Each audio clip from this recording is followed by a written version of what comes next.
Hello all, എല്ലാവർക്കും crystal എഡ്യൂഹബിലേക്ക് സ്വാഗതം. Crystal നിങ്ങൾക്കറിയാം, കുറച്ച് വർഷങ്ങളായിട്ട് നെറ്റ് എഡ്യൂക്കേഷൻ ഫീൽഡിലുണ്ട്. അതിന്റെ ഭാഗമായിട്ട് തന്നെ ഒരുപാട് കുട്ടികളെ നെറ്റ് നേടിക്കൊടുക്കാൻ നമുക്ക് സാധിച്ചിട്ടുണ്ട്. അപ്പോൾ നെറ്റ് എക്സ്പീരിയൻസ് ആയിട്ടുള്ള കുട്ടികളുടെ പ്രധാനപ്പെട്ട ഒരു കൺസേൺ ആണ് എപ്പോഴും എപ്പോഴും പേപ്പർ വൺ. അതെങ്ങനെ പഠിക്കണം, എത്ര പഠിച്ചിട്ടും ശരിയാകുന്നില്ല, ഇങ്ങനത്തെ പല തോട്ടുകൾ പിള്ളേർക്ക് ഉണ്ടാകാറുണ്ട്. അങ്ങനത്തെ ഒരു കൺസേൺ നിങ്ങളുടെ അകത്തു നിന്നും മാറ്റി തരാൻ വേണ്ടിയാണ് ഇന്ന് ഞാൻ ഇവിടെ ഈ ലൈവിൽ വന്നിരിക്കുന്നത്. നിങ്ങൾ ചെയ്യേണ്ട പ്രധാനപ്പെട്ട കാര്യം, ഈ ലൈവ് ഉടനീളം ഒന്ന് കണ്ടു തീർക്കുക. അപ്പം നിങ്ങൾക്ക് ടോട്ടൽ ക്ലാരിറ്റി കിട്ടും. അതായത് നിങ്ങൾ നെറ്റ് എക്സാമിനേഷൻ പഠിക്കുന്ന ഒരാളാണെങ്കിൽ പേപ്പർ വൺ നിങ്ങൾക്ക് എന്ത് ചെയ്യണമെന്ന് അറിയാത്തിട്ടുള്ള ഒരു സിറ്റുവേഷൻ ആണ് നിൽക്കുന്നതെങ്കിൽ ഇന്നത്തെ സെഷൻ തികച്ചും നിങ്ങൾക്കുള്ളതാണ്, നിങ്ങൾ ഓരോരുത്തർക്കുള്ളതാണ്. നിങ്ങളുടെ ബാക്കിയുള്ള എല്ലാ തിരക്കുകളും മാറ്റിവെച്ച് വളരെ കൃത്യതയോടെ ശ്രദ്ധയോടെ ഇവിടെ തന്നെ ഫോക്കസ് ചെയ്ത് അല്പനേരം ഒന്ന് ഇരിക്കുക. പറയുന്ന കാര്യങ്ങൾ നമുക്ക് നേടിയെടുക്കാൻ പറ്റണം. അങ്ങനെ അടുത്ത എക്സാമിനേഷൻ വരുമ്പോൾ ആ എക്സാമിനേഷനിൽ നിങ്ങൾക്ക് നിങ്ങളുടെ പേപ്പർ 2 എന്ന് പറയുന്നത് അത് ഏത് സബ്ജക്റ്റ് ആണെങ്കിലും പേപ്പർ 1-ൽ 50 ക്വസ്റ്റ്യൻസ് ചോദിക്കുമ്പോൾ ആ 50-ൽ നിന്നും നിങ്ങൾക്ക് ഒരു 40-45 ക്വസ്റ്റ്യൻസ് എങ്കിലും വളരെ ഈസി ആയിട്ട് ആൻസർ ചെയ്ത് നിങ്ങളുടെ JRF എന്ന് പറയുന്ന ഒരു ലക്ഷ്യത്തിലൂടെ എത്താൻ നിങ്ങൾക്ക് സാധിക്കണം. അതിനുവേണ്ടി നമുക്ക് ആദ്യം വേണ്ട എന്താണ് ഈ എക്സാമിനേഷന്റെ ഡിമാൻഡ്, എന്താണ് എക്സാമിനേഷനോട് ഉദ്ദേശിക്കുന്നത് തുടങ്ങിയ കാര്യങ്ങൾ തിരിച്ചറിയുക എന്നുള്ളതാണ്. അതിന് നിങ്ങൾക്ക് ഉപകരിക്കുന്ന ഒരു ജനറൽ പേപ്പർ വൺ ഒരു പ്രോഗ്രാമാണ് ഇവിടെ നമ്മൾ അവതരിപ്പിക്കുന്നത്. നിങ്ങൾ ചെയ്യേണ്ടത് ഈ വീഡിയോ മാക്സിമം നിങ്ങൾ ഫുള്ള് കണ്ടു തീർത്തതിന് ശേഷം മാക്സിമം നിങ്ങളുടെ ഫ്രണ്ട് സർക്കിളുമായിട്ട് ഷെയർ ചെയ്യുക. തീർച്ചയായിട്ടും നിങ്ങളെപ്പോലെ നിങ്ങളുടെ ഫ്രണ്ട് സർക്കിളിൽ ഒരുപാട് പേര് നെറ്റ് എക്സാമിനേഷന് പഠിക്കുന്നവരില്ലേ, അവരിലോട്ടും ഈ ഒരു വീഡിയോ നിങ്ങൾ എത്തിച്ചു കൊടുക്കാൻ വേണ്ടി ശ്രമിക്കണം. എങ്കിലേ നിങ്ങൾക്ക് ഇതുകൊണ്ട് നിങ്ങൾ സാറ്റിസ്ഫൈഡ് ആവുന്ന പോലെ തന്നെ നിങ്ങളുടെ മറ്റൊരു സുഹൃത്തിനെ നിങ്ങൾ സഹായിച്ചു എന്നുള്ളൊരു തോന്നൽ വരികയും ഉള്ളൂ. അപ്പൊ ആ കാര്യം കൂടെ നിങ്ങളുടെ ഓർമ്മയിൽ ഉണ്ടാവട്ടെ എന്ന് പറഞ്ഞിട്ട് ഇന്നത്തെ സെഷൻ നമ്മൾ ആരംഭിക്കുകയാണ്. അപ്പൊ ക്രിസ്റ്റലിന്റെ പേപ്പർ വൺ പ്രോഗ്രാമിന്റെ ഈ ഒരു സെഷനിലേക്ക് നിങ്ങൾ എല്ലാവരെയും സ്വാഗതം ചെയ്യുന്നു. ഓക്കെ, അപ്പോൾ നിങ്ങൾ ചെയ്യേണ്ട പ്രധാനപ്പെട്ട കാര്യം എന്താണെന്ന് വെച്ചാൽ ഇത്രയേ ഉള്ളൂ. നിങ്ങളൊന്ന് സ്വപ്നം കാണുക, അടുത്ത നെറ്റ് എക്സാമിനേഷൻ എഴുതുന്ന സമയത്ത് ഈ ക്വസ്റ്റ്യനൊക്കെ എനിക്ക് എളുപ്പമായി കിട്ടിയല്ലോ, ആ അപ്രോച്ച് എക്സാമിനേഷനെ മനസ്സിലാക്കിയിട്ടുള്ള അപ്രോച്ചിലാണല്ലോ ഞാൻ ഇതെല്ലാം പഠിച്ചത്. So without any fear, without any confusion, with easy pleasant face നമുക്ക് എഴുതാൻ പറ്റണം. അതിനുശേഷം നമുക്ക് റിസൾട്ട് വരുമ്പോൾ ഈ പിക്ചറിൽ കാണുന്ന പോലെ നിങ്ങൾക്കും നിങ്ങളുടെ ഒരു അച്ചീവ്മെന്റ് എന്ന രീതിയിൽ നെറ്റ് അല്ലെങ്കിൽ JRF നിങ്ങൾക്ക് നേടാൻ പറ്റണം എന്നുള്ള രൂപത്തിലോട്ട് പറഞ്ഞിട്ട് ഞാൻ എന്ത് ചെയ്യണം, സെഷൻ സ്റ്റാർട്ട് ചെയ്യണം. നെറ്റ് അല്ലെങ്കിൽ JRF എന്ന് പറയാൻ കാരണം എല്ലാവർക്കും റിസർച്ച് താല്പര്യമില്ല. ഫോർ എക്സാമ്പിൾ, എനിക്ക് റിസർച്ച് താല്പര്യമില്ലാത്ത ആളാണ് ഞാൻ. അതേ സമയത്ത് നെറ്റ് എന്ന് പറയുന്ന ഒരു ഫീൽഡിൽ ഞാൻ 6 ടൈംസ് നെറ്റ് ക്വാളിഫൈ ചെയ്തിരിക്കുന്ന വ്യക്തിയുമാണ് ഹിസ്റ്ററി എന്ന് പറയുന്ന സബ്ജക്റ്റിൽ. അപ്പോൾ ടീച്ചിങ് ആണ് എൻ്റെ ഒരു പാഷൻ എന്ന് പറയുന്നത്. JRF എന്ന് പറയുന്നത് റിസർച്ച് ചെയ്യാൻ താല്പര്യമുള്ള ആൾക്കാർക്കാണ്. അപ്പോൾ അത് അങ്ങനെ തന്നെ ചൂസ് ചെയ്യാം. നെറ്റേ കിട്ടിയുള്ളൂ JRF ഇല്ലേ എന്ന് ചോദിക്കുന്നവരുണ്ടാവും. ദാറ്റ്സ് അവർ ചോയ്സ് എന്ന് മാത്രം പറഞ്ഞിട്ട് എന്ത് ചെയ്യാണ്, ഞാൻ ഇന്നത്തെ സെഷൻ സ്റ്റാർട്ട് ചെയ്യാണ്. അപ്പോൾ ഇത്രയേ ഉള്ളൂ. പേപ്പർ വണ്ണിൽ നമ്മൾ ഇന്ന് ഡിസ്കസ് ചെയ്യാൻ വേണ്ടി പോകുന്ന കോണ്ടന്റുകൾ വളരെ സിമ്പിൾ ആയിട്ട് ഇവിടെ ക്ലാസിഫൈ ചെയ്തിട്ടുണ്ട്. ഒന്ന്, പേപ്പർ വൺ സിലബസ് എന്താണ് ഉദ്ദേശിക്കുന്നത് എന്നുള്ളത് നമ്മൾ കൃത്യമായിട്ട് മനസ്സിലാക്കണം. ഓക്കെ, ഞാൻ സിലബസിലെ ഓരോ വാക്കുകളും എടുത്ത് നിങ്ങൾക്ക് പറഞ്ഞു തരാനല്ല എൻ്റെ ഉദ്ദേശം എന്നുള്ളത്. എൻ്റെ ഉദ്ദേശം വളരെ സിമ്പിളാണ്. എന്താണ് പേപ്പർ വൺ സിലബസ് കൊണ്ട് അർത്ഥമാക്കുന്നത് എന്നുള്ള തിരിച്ചറിവാണ് നമുക്ക് വേണ്ടത്. എന്തുകൊണ്ട് ആ ഒരു പേപ്പർ വൺ അവിടെ ഇന്റഗ്രേറ്റ് ചെയ്തു, പേപ്പർ വൺ എന്തുകൊണ്ട് നമ്മൾ കൃത്യമായിട്ട് പഠിക്കണം തുടങ്ങിയുള്ള കാര്യങ്ങൾ.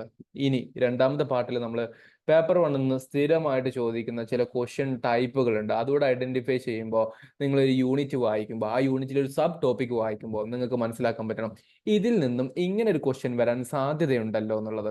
ഞാൻ എൻ്റെ എപ്പോഴും പിള്ളേരോട് പറയുന്ന ഒരു കാര്യമാണ്, when you are reading at least one single paragraph, try to formulate one question from that particular paragraph at least. നിങ്ങളൊരു പാരഗ്രാഫ് വായിക്കുന്നുണ്ടെന്നുണ്ടെങ്കിൽ ആ പാരഗ്രാഫിൽ നിങ്ങൾക്ക് ഒരു ക്വസ്റ്റ്യൻ എങ്കിലും അറ്റ്ലീസ്റ്റ് ഫോർമുലേറ്റ് ചെയ്യാൻ പറ്റണം എന്നുള്ളതാണ്. അതിന് നിങ്ങൾക്ക് സഹായിക്കുന്ന ചില ടിപ്പുകളൊക്കെ ഞാൻ പറഞ്ഞുതരും. Finally how to study the 3 principal formula ഞാൻ പറഞ്ഞുതരും. അപ്പോൾ വളരെ കൃത്യതയോടെ ശ്രദ്ധിച്ച് കേൾക്കുക എന്നുള്ളതാണ്. നിങ്ങൾ പറ്റുമെങ്കിൽ ഞാൻ പറയുന്ന കാര്യങ്ങൾ നിങ്ങൾക്ക് കൃത്യമായിട്ട് നിങ്ങൾക്ക് ഓർത്തെടുക്കാൻ, പേപ്പർ 1 പഠിക്കുന്ന സമയത്ത് നിങ്ങളുടെ തലയിലോട്ട് റിഫ്ലക്ട് ചെയ്യാൻ നിങ്ങൾക്ക് ആവശ്യമുണ്ടെങ്കിൽ ഞാൻ പറയുന്ന കോറായിട്ടുള്ള ഗൈഡൻസ്, കോറായിട്ടുള്ള തീം നിങ്ങൾക്ക് ഒരു പേപ്പറിൽ എഴുതി വെക്കാം, നിങ്ങളുടെ നോട്ടിൽ എഴുതി വെക്കാൻ നിങ്ങൾക്ക് സാധിക്കും. അപ്പൊ ആ രീതിയിൽ നമുക്കിത് പഠിച്ചു പോകണം. അതിനുള്ള ശ്രമമാണ് നമ്മൾ ചെയ്യുന്നത്. And we are going to start. First of all, paper one syllabus. Paper one syllabus എന്ന് പറയുന്ന സമയത്ത് ഞാൻ NTA ഒഫീഷ്യൽ സൈറ്റിൽ നിന്ന് എടുത്തിട്ടുള്ള അവരുടെ ഒരു ഇൻട്രൊഡക്ടറി സ്റ്റേറ്റ്മെന്റ്, ഇൻട്രൊഡക്ടറി പാരഗ്രാഫിനെ കുറിച്ച് നമുക്കൊന്ന് വായിച്ചു നോക്കാം. ആദ്യം ജസ്റ്റ് എൻ്റെ കൂടെ നിന്നിട്ട് ഒന്ന് വായിച്ചു നോക്കാൻ വേണ്ടി ശ്രമിക്കാം. Paper one, the main objective is to assess the teaching and research capabilities of the candidates. അതായത് നമ്മൾ ഈ നെറ്റ് ആൻഡ് JRF എക്സാമിനേഷൻസ് എന്ന് പറയുമ്പോൾ ഞാൻ പറഞ്ഞ പോലെ ഞാൻ നേരത്തെ നിങ്ങളോട് സൂചിപ്പിച്ചു, നെറ്റ് എന്ന് പറയുന്നത് എന്താണ്? ടീച്ചിങ് കാപ്പബിലിറ്റി ആണ്. JRF എന്ന് പറയുന്നത് റിസർച്ചിന് പോകുന്ന സമയത്തുള്ള ഒരു ഫെലോഷിപ്പ് ആണ്. അപ്പൊ ഇതിന് രണ്ടും ടേസ്റ്റുള്ള കുട്ടികൾ ഈ എക്സാമിനേഷൻ എഴുതുമ്പോൾ ഡെഫിനറ്റ്ലി അവരുടെ മെയിൻ ഒബ്ജക്റ്റീവ് എന്തായിരിക്കണം? ഇത് രണ്ടും ഇന്റഗ്രേറ്റ് ചെയ്ത് ഒന്നായിരിക്കണം. അതുകൊണ്ട് തന്നെ ഞാൻ കുറച്ച് കഴിയുമ്പോൾ പേപ്പർ 1 സിലബസ് ഒന്ന് ബ്രീഫായിട്ട് പറഞ്ഞതിന് ശേഷം സിലബസ് മാറാൻ സാധ്യത ഉണ്ടോ ഇല്ലെന്നുള്ള പല കുട്ടികൾക്കും കൺഫ്യൂഷൻ ഉള്ള കാര്യമാണ്, അല്ലേ? ഈ വീഡിയോക്ക് താഴെ തന്നെ നിങ്ങൾ ചിലപ്പോൾ കോമെന്റ് ചെയ്തേക്കാം, സിലബസ് മാറില്ല സാർ, എത്ര മാറും എന്നുള്ള സാധ്യത വന്നേക്കാം. അപ്പൊ അതിന്റെ ഒരു സാധ്യതയുടെ ഒരു പൊട്ടൻഷ്യൽ ഞാൻ പറഞ്ഞുതരാൻ ശ്രമിക്കുക എന്നുള്ളതാണ്. ഡെഫിനറ്റ്ലി UGC നെറ്റ് എന്ന് പറയുന്ന ആ UGC ടീം തന്നെ എന്ത് ചെയ്യണം? കൃത്യമായിട്ടുള്ള സിലബസ് കൊണ്ടുവരണം. But there are possibilities. ഞാൻ അത് ഡിസ്കസ് ചെയ്യാം. പിന്നെ the test aims at assessing the teaching and research aptitude as well. അപ്പൊ കാപ്പബിലിറ്റീസ് പറഞ്ഞ ശേഷം ആപ്റ്റിറ്റ്യൂഡ് എന്ത് ചെയ്യും? നമ്മൾ പരീക്ഷയ്ക്ക് ടെസ്റ്റ് ചെയ്യുന്നതാണ് പറഞ്ഞിരിക്കുന്നത്. And candidates are expected to possess and exhibit cognitive abilities that includes comprehension. What is comprehension? Simply ഇത്രേ ഉള്ളൂ. ഞാൻ നിങ്ങളുടെ മുമ്പിൽ അവതരിപ്പിച്ച ഒരു പാരഗ്രാഫ് അല്ലേ, NTA ഇൻട്രോഡക്ടറി പാരഗ്രാഫ്. അത് വായിച്ചിട്ട് മനസ്സിലാക്കുക, ഗ്രഹിക്കുക, കോംപ്രഹെൻഡ് ചെയ്യുക. അത് മനസ്സിലാക്കിയിട്ട് അതുമായി ബന്ധപ്പെട്ടുള്ള ചില ക്വസ്റ്റ്യൻസ് ആൻസർ ചെയ്യുക, comprehension. Then analysis. Previous questions ഞാൻ നിങ്ങൾക്ക് കാണിച്ചു തരാറുണ്ട്. ജസ്റ്റ് അനലൈസ്, ഇങ്ങനെയൊക്കെ ക്വസ്റ്റ്യൻസ് വരാല്ല, അങ്ങനത്തെ തിരിച്ചറിവ്. Evaluation, teaching evaluation different things ഉണ്ട്. Understand the structure of arguments, റീസണിങ്ങുമായി ബന്ധപ്പെട്ടുള്ളതാണ്. Deductive and inductive reasoning. ഇങ്ങനത്തെ കുറച്ച് സബ് ടോപ്പിക്കുകൾ കൃത്യമായിട്ട് പറഞ്ഞിട്ടുണ്ട്. Also the candidates are also expected to have a general awareness about the teaching and learning process in higher education system. അപ്പൊ അവർ ആ ടോപ്പിക്കിനെ ടോട്ടലി പറയാം, സിലബസിനെ ടോട്ടലി ഒരൊറ്റ പാരഗ്രാഫിൽ പറഞ്ഞു പോവുക ചെയ്യുന്നത്. Okay, they should be aware of the interaction between people, environment and natural resources and their impact on the quality of life. ഇത്രയും കാര്യങ്ങൾ അറിഞ്ഞിരിക്കണം എന്നുള്ളതാണ് ഇവരെന്ത് ചെയ്യുന്നത്? ഡിമാൻഡ് ചെയ്യുന്നത്. ഓക്കെ, അപ്പൊ ഇവിടെ എനിക്ക് നിങ്ങളുടെ ഫർദർ ഡിസ്കഷനോട്ട് കൊണ്ടുപോകാനുള്ളത്, ഇതിൽ ഏകദേശം സിലബസിന്റെ നല്ലൊരു ശതമാനം കാര്യങ്ങൾ അവർ പറഞ്ഞു വെച്ചിട്ടുണ്ട്. ഇനി ഇതിനെ നമ്മൾ സ്പ്ലിറ്റ് ചെയ്യുമ്പോഴാണ് നമുക്ക് ഡീറ്റെയിൽഡ് ആയിട്ടുള്ള സിലബസ് അനാലിസിസ് മനസ്സിലാക്കാനും പറ്റുന്നത്. അപ്പൊ എന്താണ് ആ ഡീറ്റെയിൽഡ് ആയിട്ടുള്ള സിലബസ് അനാലിസിസ് എന്നുള്ളത്? അതാണ് ഇനി പറയുന്നത്. Just listen very carefully. ഒന്നാമത്തെ പോയിന്റ് എന്താണെന്ന് വെച്ചാൽ നമുക്ക് 10 യൂണിറ്റ് ആണ് പഠിക്കാനുള്ളത്. ഇനി പറയുന്ന പോയിന്റ് കൃത്യമായിട്ട് മനസ്സിലാക്കി വെക്കുക. ആദ്യമായിട്ട് നെറ്റ് എക്സാമിനേഷൻ എഴുതുന്ന ആളും പലതവണ എഴുതിയിട്ടുള്ള ആൾക്കാരും ബേസിക്സ് പഠിച്ചു പോകണം. നമ്മൾ ഒരിക്കലും നമ്മുടെ ലേണിംഗ് പ്രോസസ്സിൽ ഈഗോ വെക്കരുത്. ഈഗോ വെച്ച് കഴിഞ്ഞാൽ പ്രശ്നം എന്താ അറിയോ? അത് എനിക്കറിയാം സാർ എന്ന് നിങ്ങൾ പറയും. പക്ഷെ ചോദിക്കുമ്പോഴോ അത് തെറ്റിപ്പോയി സാർ എന്ന് പറയും. അവിടെയാണ് ഈഗോയുടെ പ്രശ്നം വരുന്നത്. So B A beggar in education system. ഒരു ലേണിംഗ് സിസ്റ്റത്തിൽ നിങ്ങൾ ബെഗറെ പോലെ അറിയാത്ത കാര്യങ്ങൾ ചോദിച്ച് യാചിച്ച് അല്ലെങ്കിൽ പഠിച്ചെടുക്കാനുള്ള ഒരു ശ്രമം നിങ്ങൾ നടത്തുക. ഒരു ലെവലിൽ എത്തുന്ന സമയത്ത് നിങ്ങൾക്ക് അതിനനുസരിച്ച് അപ്ഡേറ്റ് ചെയ്യാനും പറ്റും. സോ 10 യൂണിറ്റ്സ് നമുക്ക് പഠിക്കാനുണ്ടെന്നുള്ളൊരു കാര്യം ഒന്ന് ശ്രദ്ധിക്കുക, ഒന്നാമത്തെ കാര്യം. രണ്ടാമത്തെ, ഇതിൽ തന്നെ നമുക്ക് പ്രധാനപ്പെട്ട ചില ടോപ്പിക്സ് വരുന്നത് ഞാനിവിടെ സിസ്റ്റമാറ്റിക്കോട് ഒന്ന് ജസ്റ്റ് ഒന്ന് എഴുതി വെക്കാം, ഒന്ന് ശ്രദ്ധിക്കാം. ഒന്ന്, നമുക്ക് ടീച്ചിങ് ആപ്റ്റിറ്റ്യൂഡ് ഉണ്ട്, റിസർച്ച് ആപ്റ്റിറ്റ്യൂഡ് ഉണ്ട്. രണ്ടും സിലബസിൽ എത്രമാത്രം ഇമ്പോർട്ടൻസ് ഉണ്ടെന്ന് ഇവിടെ പറഞ്ഞു. അതുകൊണ്ട് തന്നെ ഇത് രണ്ടും സിലബസ് മാറിയാലും there it will be, ഇത് അങ്ങനെ തന്നെ ഉണ്ടാവും. കുറച്ച് അപ്ഡേറ്റ്സ് ഉണ്ടായേക്കാം, അത്രേ കാണുന്നുള്ളൂ. സിലബസിന് എടുത്തു മാറ്റാൻ സാധ്യതയില്ല ടീച്ചിങ് ആപ്റ്റിറ്റ്യൂഡും റിസർച്ച് ആപ്റ്റിറ്റ്യൂഡും. ഇനി അതേ സമയത്ത് നമുക്ക് പറഞ്ഞ പോലെ കോംപ്രഹെൻഷൻ എന്ന് പറയുന്ന ഒരു ടോപ്പിക്ക് പഠിക്കാനുണ്ട്. That is also required. Why you know? You are going for educational centre, like ഒരു കോളേജിലോട്ട് പഠിപ്പിക്കാൻ പോവാണ് with NET, or you are going for a research purpose. You should read many books and you should be able to grasp the idea at least, right? അല്ലേ? നിങ്ങൾ അത് വായിച്ചിട്ട് നിങ്ങൾക്ക് idea മനസ്സിലാക്കാൻ പറ്റണ്ടേ? So that is comprehension. Comprehension കുറച്ചുകൂടെ tough ആകാനുള്ള സാധ്യതയാണ് കാണുന്നത്. Okay, depends on the examination mood അനുസരിച്ച് ചിലപ്പോൾ ഈസിയും ചിലപ്പോൾ ടഫും, വാട്ട് എവർ ഇറ്റ് ഈസ്. എന്തായാലും കോംപ്രഹെൻഷനും അവിടെ കാണും. ഓക്കെ, അപ്പൊ 3 യൂണിറ്റുകൾ ആസ് സച്ച് അവിടെ ഉണ്ടാവും. ഇനി നമുക്ക് ഉറപ്പിച്ച് പറയാൻ പറ്റുന്ന മറ്റു യൂണിറ്റുകളാണ് mathematics and corresponding data interpretation എന്നുള്ളത്. ചിലപ്പോൾ ഇത് അങ്ങനെ തന്നെ നിലനിർത്താൻ സാധ്യതയുണ്ട്. അല്ലെങ്കിൽ അവർ ചെയ്യാൻ ഉദ്ദേശിക്കുന്നത് മാത്സും ഡാറ്റ ഇന്റർപ്രിട്ടേഷൻ ഒറ്റ യൂണിറ്റ് ആക്കിയിട്ട് മേ ബി പുതിയൊരു യൂണിറ്റ് ഭാവിയിൽ വരുന്നേക്കാം, സാധ്യത കേട്ടോ ഞാൻ പറയുന്നത്. പക്ഷെ എന്തായാലും നിങ്ങൾ മാത്സും ഡാറ്റ ഇന്റർപ്രിട്ടേഷൻ പഠിച്ചേ പറ്റും. അത് പുതിയ യൂണിറ്റ് ആക്കിയാൽ അങ്ങനെ, സെപ്പറേറ്റ് യൂണിറ്റ് ആക്കിയാൽ അങ്ങനെ, അല്ലെങ്കിൽ ഇന്റഗ്രേറ്റഡ് ആക്കി കഴിഞ്ഞാൽ അങ്ങനെ അതുണ്ടാകും. ഓക്കെ, ആ കാര്യം ഒന്ന് ശ്രദ്ധിക്കാം. ഇനി അടുത്തൊരു ടോപ്പിക്കാണ് ഹയർ എഡ്യൂക്കേഷൻ സിസ്റ്റം എന്ന് പറയുന്നത്. Higher education system. ഈ ഹയർ എഡ്യൂക്കേഷൻ സിസ്റ്റം പഠിക്കാതെ നമുക്ക് എങ്ങനെ ഹയർ എഡ്യൂക്കേഷൻ്റെ എക്സാമിനേഷൻ എഴുതാൻ പറ്റുക? നിങ്ങൾ ആലോചിച്ച് നോക്കുക, നിങ്ങൾ PG ഉള്ളവർ അല്ലെങ്കിൽ PG കഴിഞ്ഞവരാണ് ഈ ഒരു എക്സാമിനേഷൻ എഴുതാൻ പോകുന്നത്. അപ്പൊ നിങ്ങൾക്ക് എന്ത് ചെയ്യണം? ഏറ്റവും ചുരുങ്ങിയത് നിങ്ങൾ ഹയർ എഡ്യൂക്കേഷനിൽ നിൽക്കുന്ന ആൾക്കാരാണ്. അപ്പോൾ obviously you should have what? Higher എഡ്യൂക്കേഷൻ്റെ ഒരു ഹിസ്റ്ററിയും കാര്യങ്ങളൊക്കെ നിങ്ങൾക്ക് അറിയാൻ പറ്റണം എന്നുള്ളതാണ്. സോ ഹയർ എഡ്യൂക്കേഷൻ സിസ്റ്റം അങ്ങനെ തന്നെ ഉണ്ടാവും, പുതിയ അപ്ഡേറ്റ്സ് ഉണ്ടാവും. ലേറ്റസ്റ്റ് ആയിട്ടുള്ള ചില കാര്യങ്ങൾ അതിലോട്ട് വരാനുള്ള സാധ്യതയുണ്ട്, അപ്ഡേറ്റ്സ് വരാൻ സാധ്യതയുണ്ട്, അത്രയേ ഉള്ളൂ. ഓക്കെ, അപ്പോൾ ഞാൻ പറഞ്ഞു വന്ന 10 യൂണിറ്റിൽ teaching, research, comprehension, maths, data, അപ്പൊ തന്നെ 5 ആയി, 6 എന്തായാലും ഉണ്ടാവും. ഇനി നമുക്കുള്ളത് ചില ടോപ്പിക്സ് വരുന്നത്, ഒന്ന് കമ്മ്യൂണിക്കേഷൻ, ദെൻ ICT. ഇത് രണ്ടും ഞാൻ മാത്സും ഡാറ്റ ഇന്റർപ്രിട്ടേഷൻ പറഞ്ഞതുപോലെ തന്നെ ഇതിന്റെ എലമെന്റ്സ് ഉണ്ടാകും. ICT എന്ന് പറയുന്നത് വളരെ ഇമ്പോർട്ടന്റ് ആയിട്ടുള്ള കാര്യമാണ്. അപ്പൊ കമ്മ്യൂണിക്കേഷൻ ICT ഒരു പക്ഷേ മേർജ് ചെയ്തിട്ട് ഒരു മാറ്റം വരാനുള്ള ഒരു സാധ്യതയുണ്ട്. മേർജ് ചെയ്തിട്ടുള്ള ഒരു മിക്സ് ഓഫ് കോണ്ടന്റ് വരാൻ ചാൻസ് ഉണ്ട്, അല്ലെങ്കിൽ സെപ്പറേറ്റ് ആയിട്ട് നിലനിർത്തിയിട്ടുള്ള അപ്ഡേറ്റ്സ് വരാനും സാധ്യതയുണ്ട്. ഓക്കെ, എന്തായാലും ഈ കോണ്ടന്റുകൾ പക്ക റിമൂവ് ചെയ്യാനുള്ള സാധ്യതയില്ല. കാരണം എസ്പെഷ്യലി ബിക്കോസ് നമുക്ക് ഈ ICT എന്ന് പറയുന്ന ഒരു ടോപ്പിക്ക് റെലവൻസ് ഉള്ളത് കൊണ്ട്, സൊസൈറ്റിയിൽ ഭയങ്കര റെലവൻസ് ഉള്ളതുകൊണ്ട്, ടെക്നോളജിക്കൽ പാർട്ട് ആയതുകൊണ്ട് കേട്ടോ. പിന്നെ അടുത്തൊരു പോയിന്റ് പറയുന്നത് നമ്മുടെ പീപ്പിൾ ആൻഡ് എൻവയോൺമെന്റ് ഡെവലപ്മെന്റ്. ഇത് എന്നോ മാറ്റണം എന്ന് അഭിപ്രായപ്പെടുന്ന വ്യക്തിയാണ് ഞാൻ പേഴ്സണലി. കാരണം being A civil service UPSC trainer, civil സർവീസിന് പഠിപ്പിക്കുന്ന ഒരു ഫാക്കൽറ്റി ആയതുകൊണ്ടും ഈ സിലബസും കാര്യങ്ങളൊക്കെ സിവിൽ സർവീസിന്റെ ഭാഗമായിട്ട് പഠിക്കുകയും പഠിപ്പിച്ചു കൊടുക്കുകയും ചെയ്തിട്ടുള്ള ആളായതുകൊണ്ട് പറയണം, this is something outdated with our current syllabus. ഇത് ഭയങ്കര ഔട്ട്ഡേറ്റഡ് ആണ് നിലവിൽ.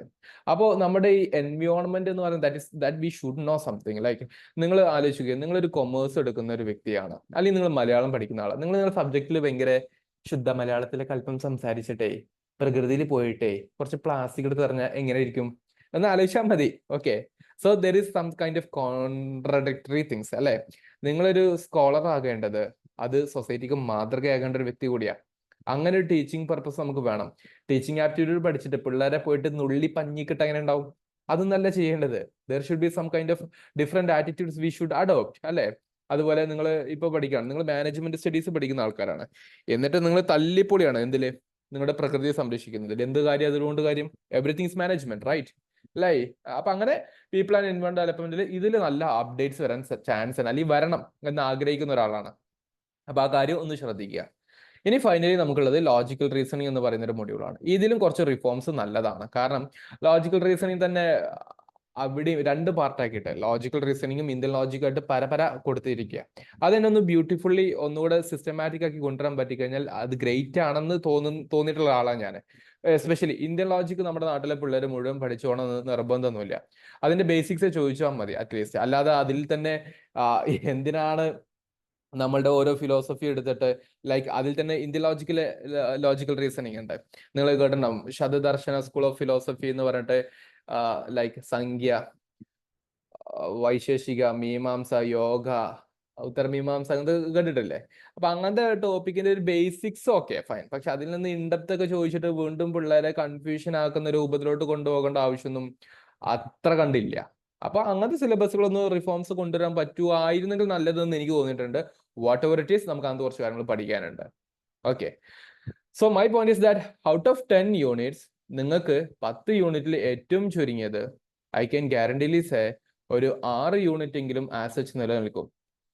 6 യൂണിറ്റ് എങ്കിലും നിലനിൽക്കും. അതുകൊണ്ടാണ് ഞാൻ വീണ്ടും പറയുന്നത്, നിങ്ങൾ അടുത്ത എക്സാമിനേഷന് പ്രിപ്പയർ ചെയ്യുന്ന കുട്ടികളാണെങ്കിൽ നെവർ നിങ്ങൾ നിങ്ങളുടെ പ്രിപ്പറേഷനെ ലേറ്റ് ആക്കരുത്. നിങ്ങൾക്ക് പഠിക്കാൻ ഒരുപാടുണ്ട്. 6 യൂണിറ്റ് പറഞ്ഞാൽ almost equal to 30 marks out of 50.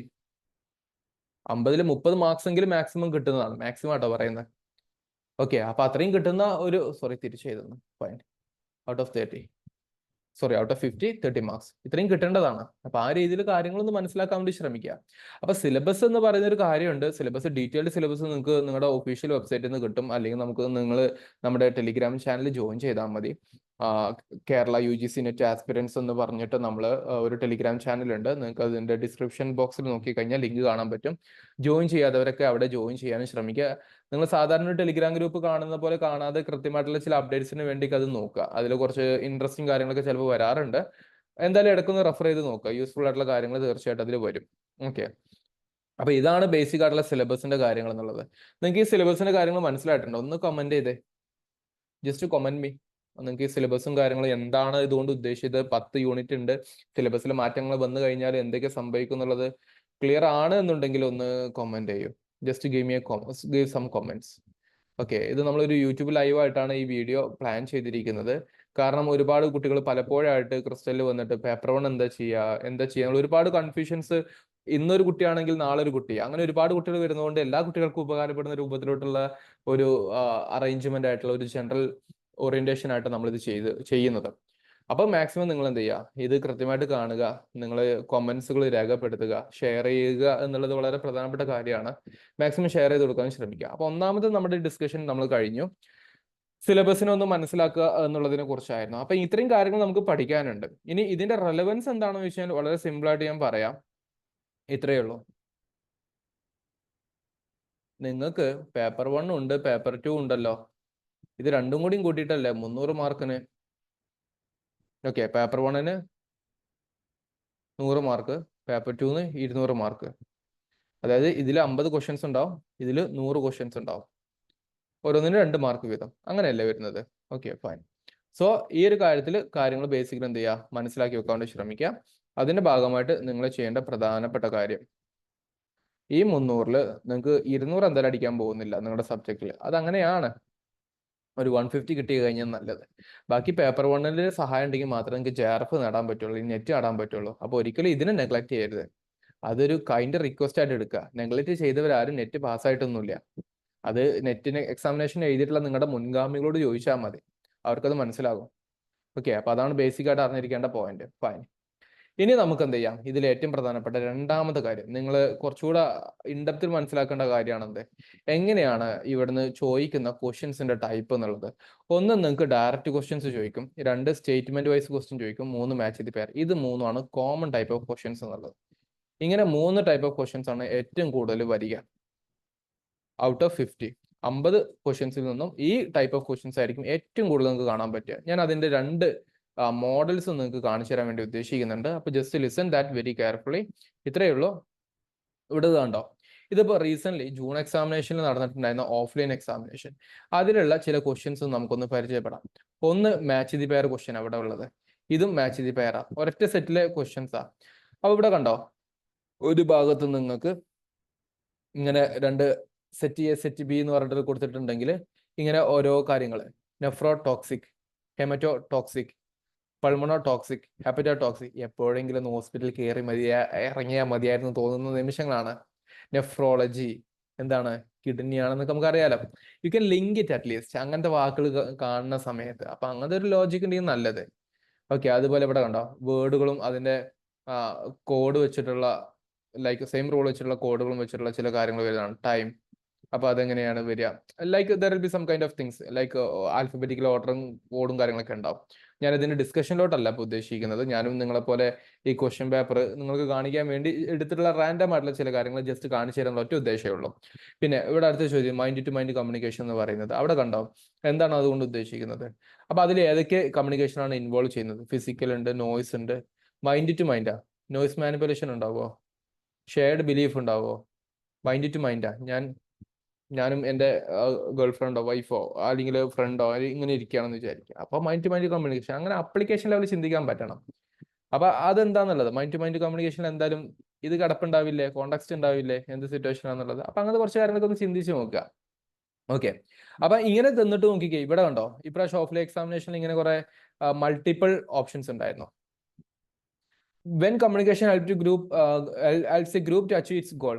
ഒരു കമ്മ്യൂണിക്കേഷൻ നടത്തിയപ്പോൾ ഒരു ഗ്രൂപ്പിന് സഹായിച്ചു. ഞാനിപ്പോൾ നിങ്ങളോട് കമ്മ്യൂണിക്കേഷൻ നടത്തിക്കൊണ്ടിരിക്കുക,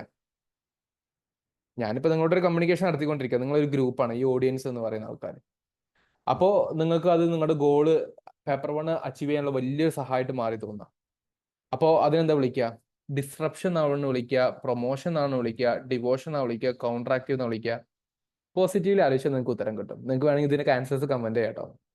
ഫൈൻ, ഞാൻ ജസ്റ്റ് നിങ്ങൾ ഡിസ്കഷൻ വെക്കുക. ഇത്രയേ ഉള്ളൂ. ഇങ്ങനെ കുറച്ച് ചിന്തിക്കേണ്ട ആവശ്യമുള്ളൂ. If you know something very powerful thing, അതെന്താന്നുള്ള വഴി ഞാൻ പറഞ്ഞുതരാം.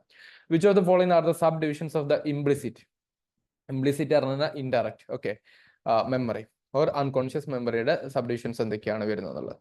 Then second 5-year plan implementation include the recommendation of what, അതിലെന്തൊക്കെയാണ് വരുന്നത് എന്നുള്ളത്. അപ്പൊ കണ്ടത് ഫുള്ള് എഡ്യൂക്കേഷനുമായി ബന്ധപ്പെട്ടുള്ളതുകൊണ്ട് you can expect this higher education system എന്ന് പറയുന്ന യൂണിറ്റ് എന്ന് വന്നിട്ടുള്ള ചോദ്യമാണ്. അപ്പൊ ആ രീതിയിലുള്ള കുറച്ച് ക്വസ്റ്റ്യൻസും കാര്യങ്ങളൊക്കെ മനസ്സിലാക്കി വെക്കുക എന്നുള്ളത്. അപ്പോൾ പേപ്പർ 1 ഇപ്പൊ കുറച്ച് കാലമായിട്ട് റിപ്പീറ്റ് മൈ പോയിന്റ് ഒന്ന് ക്ലാരിറ്റിയിൽ വെച്ചോളൂ. പേപ്പർ 1 ഇപ്പൊ നിങ്ങൾ പതിയെ പഠിക്കുന്ന പോലെ ഇത്ര പഠിച്ചിട്ട് ലിമിറ്റ് ചെയ്യാൻ പറ്റില്ല. ചിലപ്പോൾ കുറച്ചുകൂടി ഇൻഡെപ്തിലോട്ട് വൈഡ് സ്പ്രെഡ് ആയിട്ട് പോകണം. അല്ലെങ്കിൽ നിങ്ങൾ പഠിച്ച കാര്യങ്ങൾ വെച്ചിട്ട് അറ്റ്ലീസ്റ്റ് നിങ്ങൾക്ക് ക്വസ്റ്റ്യൻസ് എങ്കിലും വൈഡ് സ്പ്രെഡ് ചെയ്യാൻ പറ്റണം. എന്നാൽ തന്നെ നിങ്ങൾക്ക് ഒരുപാട് ആൻസർ ചെയ്യേണ്ടി പറ്റും. അത് എങ്ങനെയാണ് സിമ്പിൾ മെത്തേഡ്. സ്മാർട്ട് മെത്തേഡ് എങ്ങനെയാണെന്നുള്ളത് എൻഡ് ഓഫ് ദി സെഷനിൽ അടുത്തൊരു ഹൗ യു ക്യാൻ സ്റ്റഡി എന്ന് പറയുന്ന ഒരു സെഷനിൽ ഞാൻ എന്ത് ചെയ്യാം, ഡിസ്കസ് ചെയ്യാം കേട്ടോ. അപ്പൊ ഇങ്ങനെ ഓഫ്ലൈൻ എക്സാമിനേഷൻ ഇങ്ങനത്തെ ക്വസ്റ്റ്യൻസ് ഒക്കെ ചോദിച്ചു. ഇവിടെ പറഞ്ഞ പോലെ ഇത് മാച്ച് ദി പെയർ ആണ്, ഇത് ഡയറക്റ്റ് ക്വസ്റ്റ്യൻ ആണ്, ഇവിടെയും ഡയറക്റ്റ് ക്വസ്റ്റ്യൻ ആണ്, പക്ഷെ മൾട്ടിപ്പിൾ ചോയ്സ് ആണ് വന്നിട്ടുള്ളത്. മാച്ച് ദി പെയർ ആണ്, ഇവിടെ സ്റ്റേറ്റ്മെന്റ് വൈസ് ക്വസ്റ്റ്യൻ വന്നിട്ടുള്ളത്. അപ്പൊ അങ്ങനത്തെ ക്വസ്റ്റ്യൻസ് ഒക്കെ വരും എന്നുള്ള കാര്യം ഒന്ന് ബേസിക്കലി എന്ത് ചെയ്യുക, ഒന്ന് മനസ്സിലാക്കി വെക്കുക. Hope it is clear. ഇത് ഓക്കെ അല്ലേ? ഇത് ഓക്കെ ആണെങ്കിൽ ഓൺലൈൻ എക്സാമിനേഷൻ ചോദിച്ചിട്ടുണ്ടായിരുന്നു കുറച്ച് ക്വസ്റ്റ്യൻസ് കൂടെ പെട്ടെന്ന് നമുക്കൊന്ന് പരിചയപ്പെട്ടിട്ട് ബാക്കി ഡിസ്കഷനിലോട്ട് പോകാം. കണ്ടോ, ഇവിടെ കണ്ടോ, ഇവിടെ സ്റ്റേറ്റ്മെന്റ് 1 സ്റ്റേറ്റ്മെന്റ് 2 എന്ന് പറഞ്ഞിട്ട് ബോത്ത് സ്റ്റേറ്റ്മെന്റ് 1 ആണ് കറക്റ്റ്. അങ്ങനെ സ്റ്റേറ്റ്മെന്റ് കറക്റ്റ് ആണോ അല്ലയോ എന്ന് ചോദിക്കുന്നുണ്ട്. ഇനി ഇതിൽ തന്നെ അതിന്റെ റീസൺ ആണോ എന്ന് ചോദിക്കുമ്പോൾ അത് എന്ത് ചെയ്യും, assertion and reason type questions ആയിട്ട് മാറുകയും ചെയ്യും. Recent examination assertion reason type comparatively കുറവായിരുന്നു എന്നുള്ളതാണ് നമുക്കറിയാൻ പറ്റുന്ന കാര്യം അല്ലെ. പക്ഷേ സ്റ്റേറ്റ്മെന്റ് വൈസ് ക്വസ്റ്റ്യൻസ് നിങ്ങൾക്ക് ഓൾവേസ് എക്സ്പെക്ട് ചെയ്യാം. രണ്ടാമത് കണ്ടോ, match the pair type question ആണ് വന്നിട്ടുള്ളത്. ഇവിടെയും സ്റ്റേറ്റ്മെന്റ് വൈസ് ക്വസ്റ്റ്യൻ ആണ്. ലേണിംഗ് എന്ന് പറയുന്നത് ഒരു സോഷ്യൽ കൺസ്ട്രക്ട് ആണ് എന്ന് പറയുന്നത്. Okay, social constructive character by development socially decide behaviour എന്ന് പറയുന്ന ഒരു സ്റ്റേറ്റ്മെന്റ് തന്നിട്ടുണ്ട്. അത് നമ്മളൊന്ന് പൊളിച്ചു നോക്കണം, ശരിയാണോ തെറ്റാണെന്നുള്ളത്. അത് അങ്ങനത്തെ ക്വസ്റ്റ്യൻ അവിടെ തന്നിട്ടുള്ളൂ. അസർഷൻ റീസൺ ടൈപ്പ് ക്വസ്റ്റ്യൻ അല്ല, അതും നമുക്ക് എക്സ്പെക്ട് ചെയ്യാവുന്നതാണ്. പിന്നെ മാച്ച് ദി പെയർ നമ്മൾ പറഞ്ഞു. Non verbal practices of communication ഇത്രയും ഓപ്ഷൻ തന്നിട്ട് ഇതിൽ നിന്ന് കറക്റ്റ് ഉത്തരം ഐഡന്റിഫൈ ചെയ്യാൻ വേണ്ടി ചോദിച്ചിരിക്കുകയാണ്. വെർബൽ കമ്മ്യൂണിക്കേഷൻ ഉണ്ട്, നോൺ വെർബൽ ഉണ്ട്. നമുക്കത് ക്ലാസ് റൂമിൽ നമ്മൾ ഡിസ്കസ് ചെയ്തിട്ടുള്ള പോയിന്റുകളാണ് അതൊക്കെ വെച്ചിട്ട് തന്നെ നിങ്ങൾക്ക് കൃത്യമായിട്ട് ആലോചിക്കാൻ പറ്റണം. പേപ്പർ 1 എനിക്ക് നിങ്ങളോട് ഇത്രേ പറയാനുള്ളൂ. നിങ്ങൾക്കൊന്ന് ആലോചിക്കാൻ പറ്റുന്നുണ്ടോ? ആ ചോദ്യം കണ്ടിട്ട് നിങ്ങൾക്കൊന്ന് ചിന്തിക്കാൻ പറ്റുന്നുണ്ടോ? Definitely you can derive in to a particular answer. And there will be that particular answer. നിങ്ങൾക്ക് ശരിയാക്കാനും പറ്റും. അതിനെന്ത് ചെയ്യണം എന്നുള്ളതാണ് നമ്മുടെ അടുത്ത പോയിന്റ് ഓഫ് വ്യൂവിൽ നമ്മൾ ഡിസ്കസ് ചെയ്യുന്നത്, ഹൗ ടു സ്റ്റഡി. ഇത് കൃത്യമായിട്ട് കേൾക്കണേ, വളരെ ഇമ്പോർട്ടന്റ് ആണ്. സോ ഫാർ ക്ലിയർ ആണോ അല്ലേ എന്നുള്ള കാര്യം ഒന്ന് കോമെന്റ് ചെയ്ത് എല്ലാവരും, ജസ്റ്റ് കോമെന്റ്. ഓക്കെ, നിങ്ങൾക്ക് ഇതുവരെയുള്ള കാര്യങ്ങൾ ക്ലിയർ ആണോ എന്നുള്ളത് ഒന്ന് ജസ്റ്റ് ഒന്ന് കോമെന്റ് ചെയ്യും.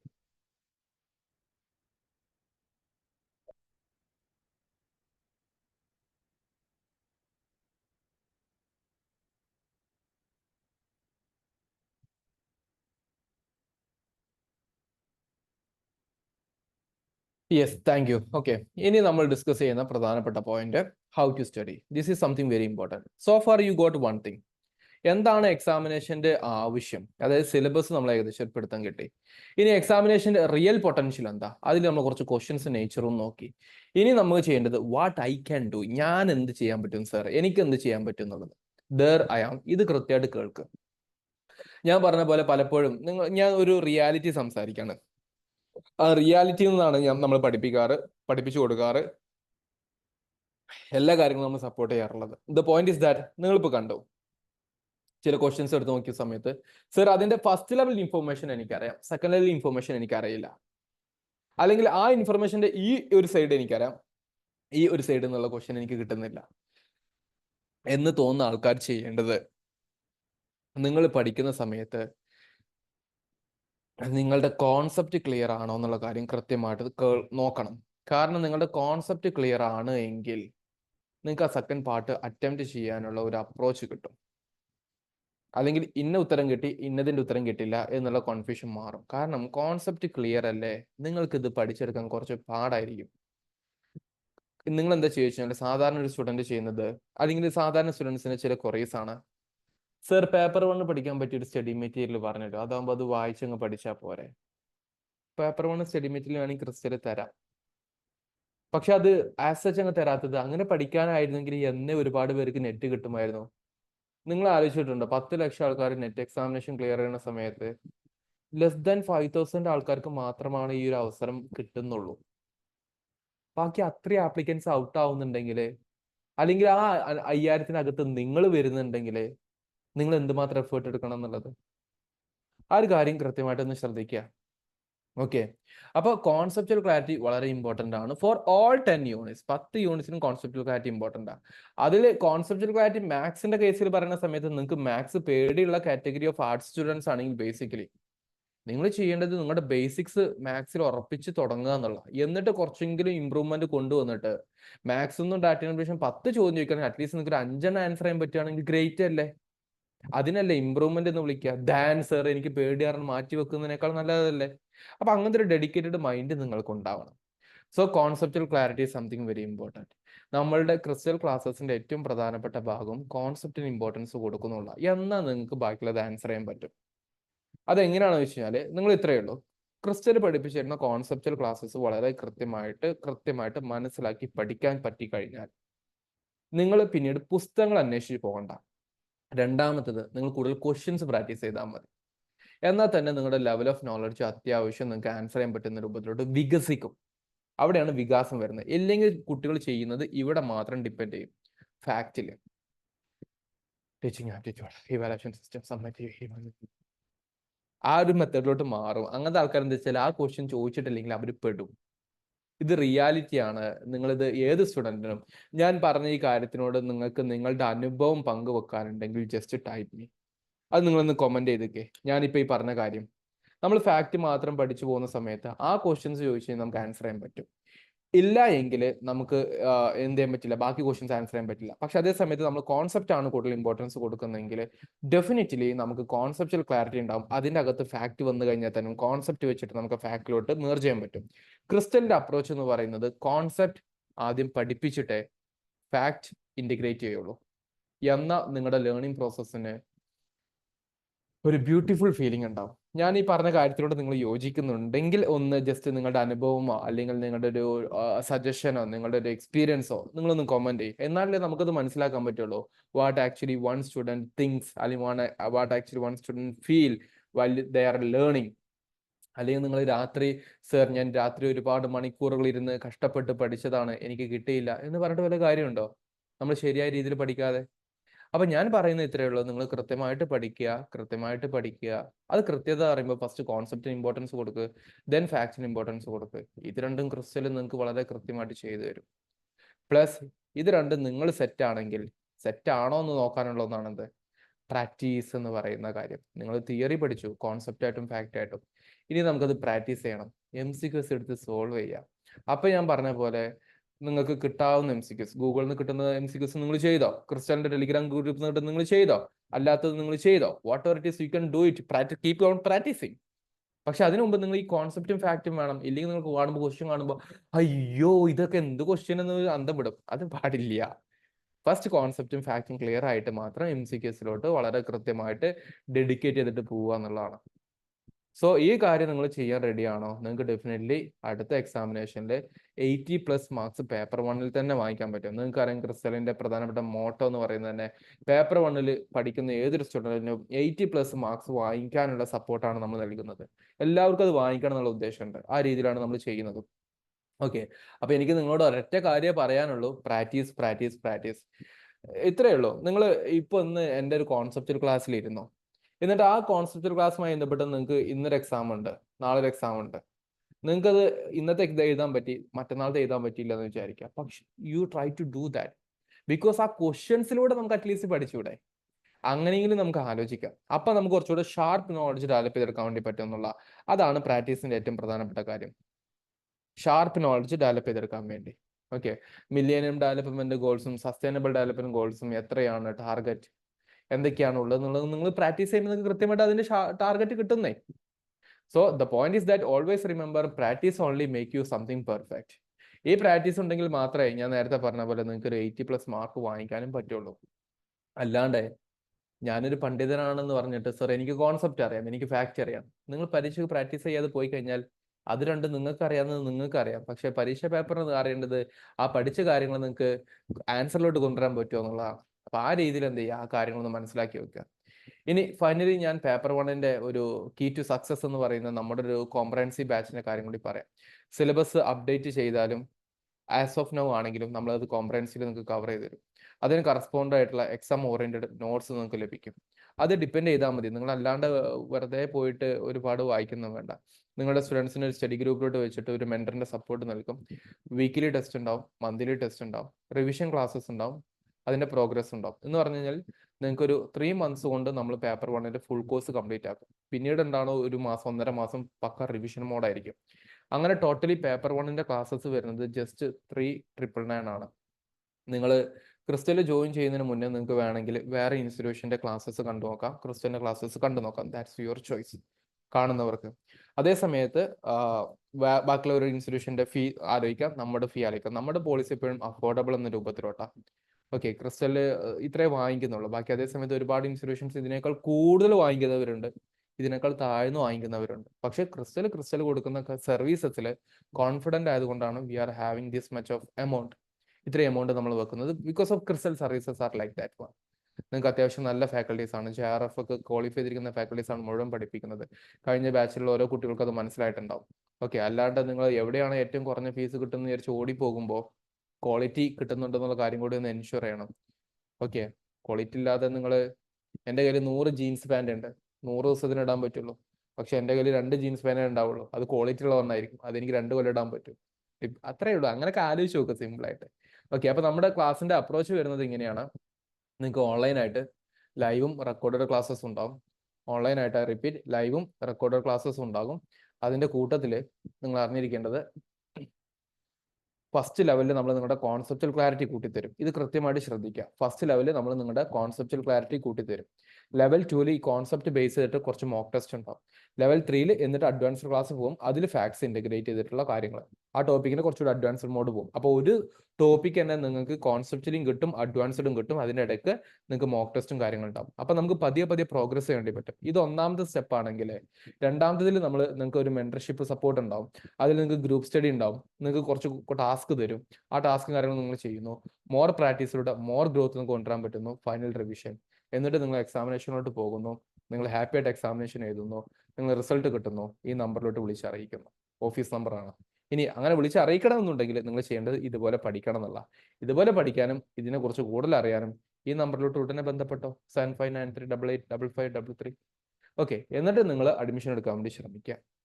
അഡ്മിഷൻ എടുക്കാത്ത ആൾക്കാരാണെങ്കിൽ, ഓൾറെഡി ക്രിസ്റ്റൽ പഠിച്ചിട്ടുള്ള കുട്ടികളാണെങ്കിൽ റിവിഷന് കൂടുതൽ ഇമ്പോർട്ടൻസ് കൊടുക്കുക.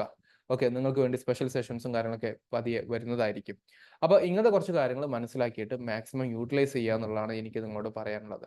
അപ്പോൾ ഡിയർ സ്റ്റുഡൻസ്, ക്രിസ്റ്റലിലൂടെ നിങ്ങൾക്ക് ലഭിക്കാൻ വേണ്ടി പോകുന്നത് ക്രിസ്റ്റൽ ക്ലിയർ ആയിട്ടുള്ള സ്റ്റഡി അപ്രോച്ചാണ്. കൃത്യമായിട്ട് ചെയ്യുന്നത് ആരോ അവർക്കുണ്ട് ഈ വിജയം എന്ന് മാത്രം പറഞ്ഞ് അവസാനിപ്പിക്കട്ടെ. നന്ദി രേഖപ്പെടുത്താണ്. നിങ്ങളുടെ വിലപ്പെട്ട അഭിപ്രായങ്ങൾ കമന്റ് ആയിട്ട് രേഖപ്പെടുത്തണം കേട്ടോ. അത് ഞാൻ ആഗ്രഹിക്കുന്നുണ്ട്. അപ്പോൾ ലൈവിൽ ഇവിടെ പങ്കെടുത്ത നിങ്ങൾ ഓരോരുത്തരും, ഈ വീഡിയോ കാണുന്ന നിങ്ങൾ ഓരോരുത്തരും ഇത് കാണുക. മാക്സിമം ഇതിന്റെ ഒരു ഡിസ്കഷൻ യൂസ്ഫുൾ ആക്കി കൊണ്ടുവരാൻ വേണ്ടി ശ്രമിക്കുക. ഫ്രണ്ട്സുമായിട്ട് ഷെയർ ചെയ്യുക. നിങ്ങളും യൂട്ടിലൈസ് ചെയ്യുക, ബാക്കിയുള്ളവർക്കും ഷെയർ ചെയ്ത് കൊടുക്കുക. Thank you guys, thank you. പിന്നീട് കാണാം. Thank you. Bye bye.